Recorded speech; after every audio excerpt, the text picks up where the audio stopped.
I'm going to show you how to flow a graded wash one color into another color. So I'm going to come in. Again, I've put some tape on the edge of my paper. I'm making sure my paper's at a bit of an angle, so I've got a bead of color running down. Now I'm going to bring in my other color. I'm going to touch into that bead,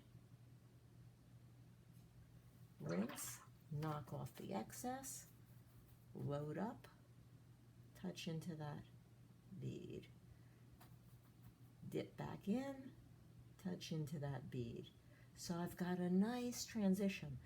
If I want a softer transition than this, I would take it more slowly, coming in with more back and forthing with the red and the blue.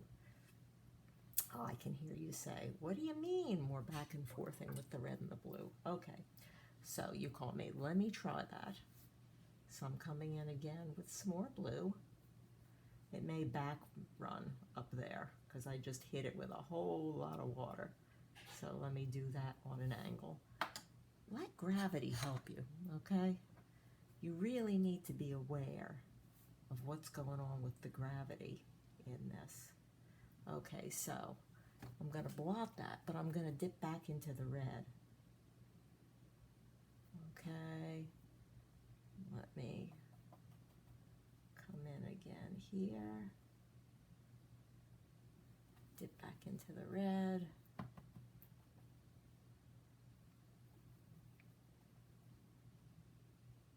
Okay, now I've got a nice vivid red. Get that bead of water going. Here's the blue. Here's the blue. Now I'm just taking my brush that has red on it and putting it back into this big puddle of blue. The operative word though is big. So now I can rinse it off, blot the brush, come in for a more vivid blue.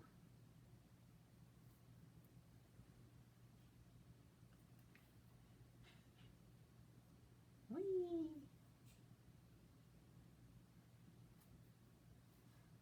And if I want to go really dense at the end, let's see if I can pull in some strong color in the end. Don't know if I can. I just used up all the wet, fallow blue.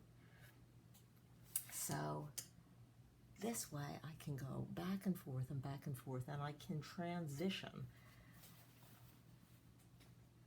So let's see if you can see where I am. This is a nice transition, a nice graded wash. That's the puddle on the bottom that I've been talking about, that if I let that dry, if I put it flat, let it dry, it's going to back run. So, nothing like showing you. I'm going to put it down. I'm actually even going to encourage it to back run. I'll do that. It'll take a few minutes, and then you'll start seeing a little fractal edge that starts to build. I had mentioned before that if you leave the puddle of water dripping on the bottom and you don't pick it up, it'll give you a back run. There's the back run. So it gave me a little bit of a fractal edge. It's not the most dramatic back run I've ever generated, but you can see here I've got this nice, smooth, flat area, and all of a sudden I've got this little fractal thing coming up. Very annoying if you want flat. Wonderful if you want some backlit grasses and bushes.